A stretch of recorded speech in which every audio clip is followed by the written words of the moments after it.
Hi friends. ಎಷ್ಟೊಂದು ಸರಿ ನಾವು ಏನು ತಪ್ಪು ಮಾಡ್ದಲೆ ಜೀವನದಲ್ಲಿ ತುಂಬ ಸಫರ್ ಆಗ್ತಾ ಇರ್ತೀವಿ. ಇದಕ್ಕೆ ಪಿತೃದೋಷ ಕಾರಣ ಇರ್ಬೋದಾ? ಈ ಪಿತೃದೋಷ ಅಂದರೆ ಏನು? ಪಿತೃಪಕ್ಷದಲ್ಲಿ ನಾವು ಏನು ಮಾಡಬೇಕು? ಪಿತೃಪಕ್ಷ ಅಂದರೆ ಏನು? ಇದ್ರ ಬಗ್ಗೆ ನಾನು ಇನ್ಫಾರ್ಮೇಷನ್ ಕೊಡೋಕೆ ಟ್ರೈ ಮಾಡ್ತೀನಿ. ಕೊನೆವರೆಗೂ ನೋಡಿ, ಇದರಿಂದ ನಿಮ್ಮ ಜೀವನ ಚೇಂಜ್ ಆಗೋ ಚಾನ್ಸಸ್ ಇದೆ. ಎಷ್ಟೊಂದು ಸರಿ ನಾನು ನಮ್ಮ ಫ್ಯಾಮಿಲಿಲಿ, ಫ್ರೆಂಡ್ಸ್ ಜೊತೆಗೆ, ನಮ್ಮ ಕ್ಲೈಂಟ್ಸ್ ಜೊತೆಗೆ ಡಿಸ್ಕಸ್ ಮಾಡಬೇಕಾದ್ರೆ ಒಂದು ವಿಷಯ ನಾವು ಐಡೆಂಟಿಫೈ ಮಾಡಿದ್ವಿ. ಏನು ಅಂತ ಹೇಳಿದ್ರೆ, ಕುಂಡಲಿ ನೋಡಿದ್ರೆ ಕುಂಡಲಿ ಚೆನ್ನಾಗಿರುತ್ತೆ, ಏನೋ ದೋಷಗಳಿರಲ್ಲ. ಸಂಖ್ಯಾಶಾಸ್ತ್ರದ ಪ್ರಕಾರ, ದಟ್ ಮೀನ್ಸ್ ನ್ಯೂಮರಾಲಜಿ ಪ್ರಕಾರ ನೋಡಿದ್ರೂ ಎಲ್ಲ ಕರೆಕ್ಟ್ ಆಗಿರುತ್ತೆ. ಆದರೂ ಜೀವನದಲ್ಲಿ ಅನ್ಕೊಂಡಿದ್ದು ಆಗ್ತಾ ಇರಲ್ಲ. ಏನಾದರೂ ಒಂದು ಪ್ರಾಬ್ಲಮ್ಸ್ ಬಂದು ಮತ್ತೆ ವಾಪಸ್ ಆ ಪ್ಯಾಟ್ರನ್ ರಿಪೀಟ್ ಆಗ್ತಾ ಇರುತ್ತೆ. ಜೀವನದಲ್ಲಿ ಮುಂದಕ್ಕೆ ಹೋಗ್ಲಿಕ್ಕೆ ಸಾಧ್ಯ ಆಗ್ತಿರಲ್ಲ. ಸೊ ಈ ರೀತಿ ಪ್ಯಾಟ್ರನ್ಸ್ ನೋಡಿದಾಗ ನನ್ಗೆ ಯಾವಾಗಲೂ ಒಂದು ಕ್ವಶನ್ ಬಂದಿದ್ದು ಅಂತ ಹೇಳಿದ್ರೆ, ಈಸ್ ಇಟ್ ಬಿಕಾಸ್ ಆಫ್ ಪಿತೃದೋಷ? ಪಿತೃದೋಷದಿಂದ ಇದು ಆಗಿರ್ಬೋದಾ? ಪಿತೃದೋಷ ಇರೋದ್ರಿಂದ ಎಲ್ಲ ಕರೆಕ್ಟಾಗಿದ್ದು ನಾವು ಜೀವನದಲ್ಲಿ ಸಫರ್ ಆಗ್ತಿದ್ದೀವಾ ಅಂತ. ಸೊ ಈ ಆಂಗಲಲ್ಲಿ ಯೋಚನೆ ಮಾಡ್ತಾ ಮಾಡ್ತಾ ಕೆಲವು ವಿಷಯಗಳನ್ನು ಗಮನಿಸಿದಾಗ ನನಗೆ ತಿಳಿದಂಥ ಕೆಲವು ಇಂಪಾರ್ಟೆಂಟ್ ವಿಷಯಗಳನ್ನು, ಮಾಹಿತಿನ ಈ ವಿಡಿಯೋದಲ್ಲಿ ನಾನು ಹಂಚ್ಕೊಳ್ಳೋಕೆ ಇಷ್ಟಪಡ್ತೀನಿ. ನೋಡಿ, ಫಸ್ಟ್ ಆಫ್ ಆಲ್ ಪಿತೃ ದೋಷ ಅಂದ್ರೆ ಏನು? ಇಂಗ್ಲೀಷಲ್ಲಿ ಆನ್ಸೆಸ್ಟರ್ಸ್ ಅಂತ ಕರಿತೀವಿ ಪಿತೃಸ್ನ. ಅಂದರೆ ನಮ್ಮ ಅಪ್ಪ, ಅವರಪ್ಪ, ಈ ರೀತಿ ಒಂದು ಅಟ್ಲೀಸ್ಟ್ 12 ಜನರೇಷನ್ ವರ್ಗೂ ನಾವು ಕನ್ಸಿಡರ್ ಮಾಡ್ತೀವಿ. ಸೊ ಯೋಚನೆ ಮಾಡಿ, ಎಷ್ಟೊಂದು ಸರಿ ನನ್ನ ಮಗ ಅಥವಾ ಮಗಳು ನನ್ನಂಗೆ ಇದ್ದಾರೆ, ನನ್ನ ಮೂಗು ಟೈಪ್ ಇದೆ, ನನ್ನ ಕಣ್ ಟೈಪ್ ಇದೆ, ಮಾತಾಡೋ ರೀತಿ ಅಥವಾ ಅವರಲ್ಲಿರೋ ಬುದ್ಧಿವಂತಿಕೆ ನಂತರ ಇದೆ ಅಂತ ಕೊಚ್ಕೋತಾ ಇರ್ತೀವಿ, ಹೇಳ್ಕೊತಾ ಇರ್ತೀವಿ. ಸೊ ಸಿಮಿಲರ್ಲಿ ನೀವು ನಿಮ್ಮ ಅಪ್ಪನ ಅಥವಾ ನಿಮ್ಮ ಅಜ್ಜನ್ ಟೈಪನೋ ಅಥವಾ ಅಮ್ಮನ ಟೈಪನೋ ಇರ್ತೀರ. ಯಾಕೆ ಅಂತ ಹೇಳಿದ್ರೆ, ನಾವು ಇಂಗ್ಲೀಷಲ್ಲಿ ಅದನ್ನ DNA ಅಂತ ಕರಿತೀವಿ. ಸೊ ಅವರಲ್ಲಿರೋ ಸೈಂಟಿಫಿಕ್ ಆಸ್ಪೆಕ್ಟ್ಸ್ ಅಥವಾ ಎಲಿಮೆಂಟ್ಸ್ ನಿಮಗೆ ಪಾಸ್ ಆಗಿದೆ ಅಂತ. ಸೊ ಹಿಂದೂ ಧರ್ಮದ ಪ್ರಕಾರ, ಸನಾತನ ಧರ್ಮದ ಪ್ರಕಾರ ನಾವಿದನ್ನ ಲೀನಿಯೇಜ್ ಅಥವಾ ಪಿತೃ ಪಾರಂಪರ್ಯವಾಗಿ ಪಾಸ್ ಆಗಿರೋವಂಥ ಬೇಸಿಕಲಿ ಎಲಿಮೆಂಟ್ಸ್ ಇದು ಅಥವಾ ಆಸ್ಪೆಕ್ಟ್ಸ್. ಅಂದರೆ ಅವರಲ್ಲಿರೋ ಅಥವಾ ಅವರ ಕೆಲವು ಅಂಶಗಳು ತಲತಲಾಂತರವಾಗಿ ಪಾಸ್ ಆಗಿರುತ್ತೆ. So some aspects of my father or his father right till up to 12 generations will be there in me as a part of me. ಅಂದರೆ 12 ಒಟ್ಟು. ಓಕೆ, ಸೊ ತಲಾಂತರಗಳು ಅಥವಾ ಜನರೇಷನ್ ಏನು ಇರ್ತಾರೆ, ಅಂದರೆ ನಮ್ಮ ಅಪ್ಪನಿಂದ ಸ್ಟಾರ್ಟ್ ಆಗಿ ನೆಕ್ಸ್ಟ್ ಅವರಪ್ಪ 12 ಜನರೇಷನ್ನು ಅವರ ಒಂದು ಅಂಶ ನನ್ನಲ್ಲಿರುತ್ತೆ. ಸೊ ಅವರು ನನ್ನಲ್ಲಿ ವಾಸವಾಗಿರ್ತಾರೆ. So they are still alive in me. So ನಾವು ಅವ್ರನ್ನ ಕರೆಕ್ಟಾಗಿ ನೋಡ್ಕೊಳ್ಳಿಲ್ಲ ಅಂತ ಹೇಳಿದ್ರೆ ಏನಾಗುತ್ತೆ ಅಂತ ಹೇಳಿದ್ರೆ, they try to live in me.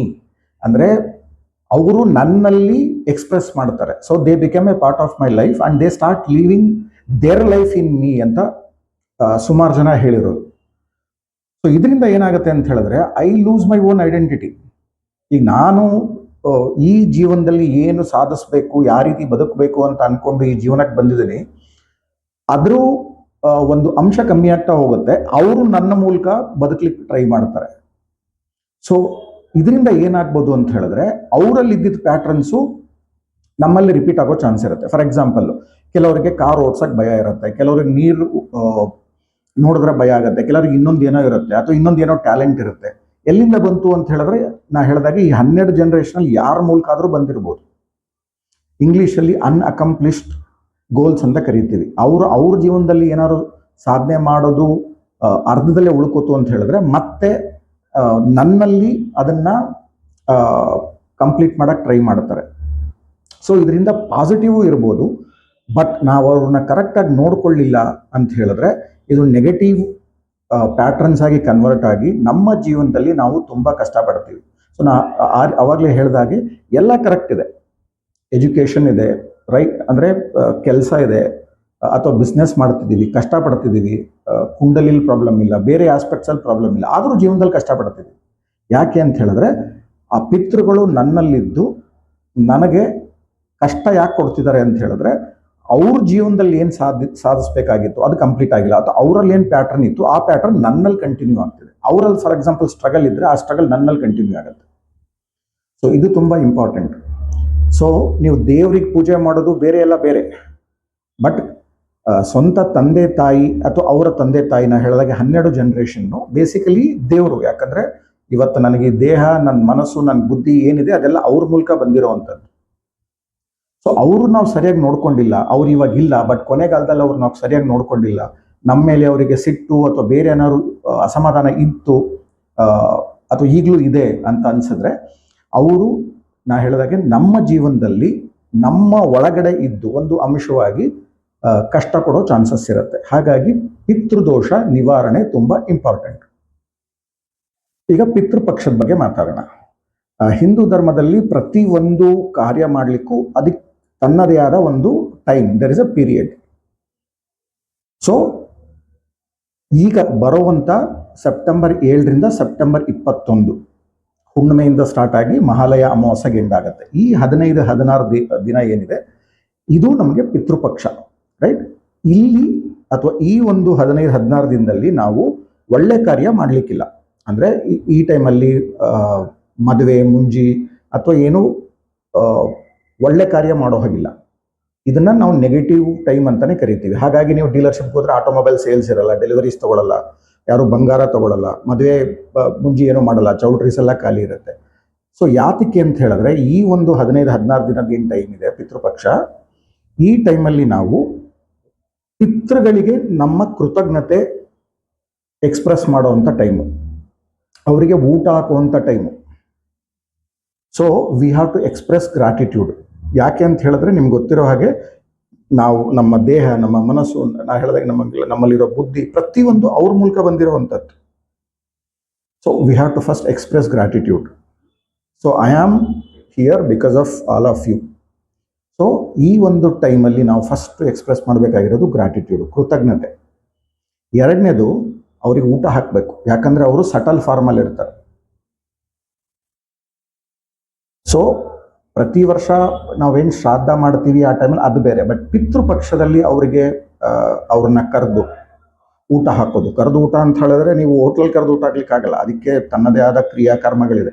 ಅದಕ್ಕೆ ಶ್ರಾದ್ದ ಅಂತ ಮಾಡಬೇಕು. ಅದಕ್ಕೆ ಕರೆಕ್ಟಾಗಿ ನೀವು ಪಂಡಿತನ ಅಥವಾ ಪುರೋಹಿತರನ್ನ ಹುಡುಕಿ ಅವ್ರ ಮೂಲಕ ಮಾಡಿಸ್ಬೇಕು. ಅವ್ರಿಗೆ ಗೊತ್ತು ಯಾವ ರೀತಿ ಅವ್ರಿಗೆ ಊಟ ಹಾಕಬೇಕು ಅಂತ. ಸೊ ಊಟ ಹಾಕೋದು.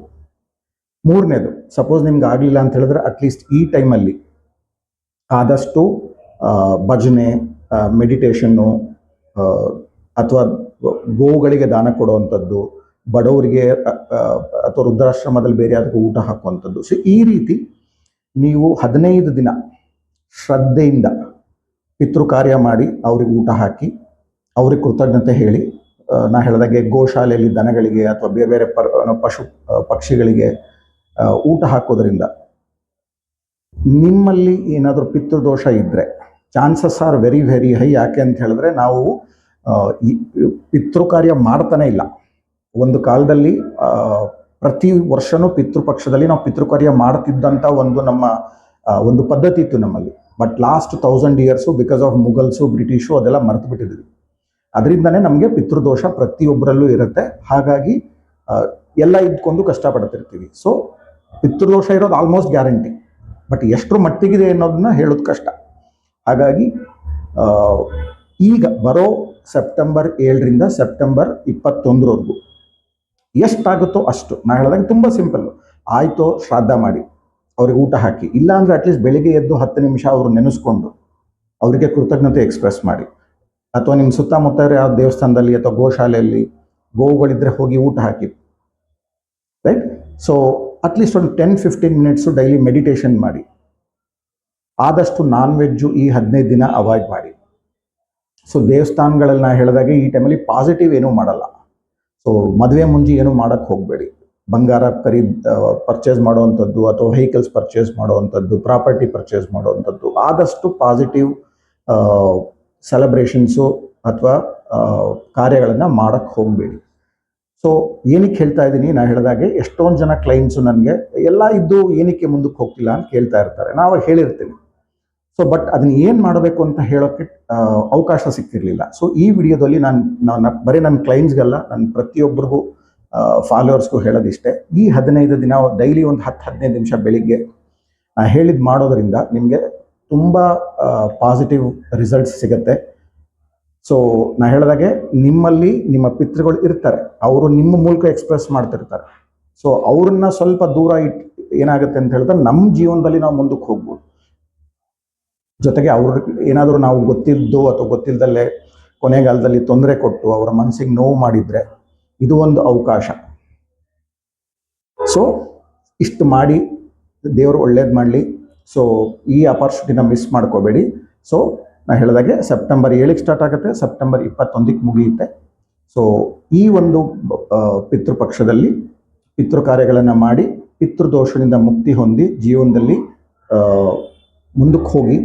ಎಲ್ಲರಿಗೂ ಒಳ್ಳೆಯದಾಗಲಿ. ನಮಸ್ಕಾರ.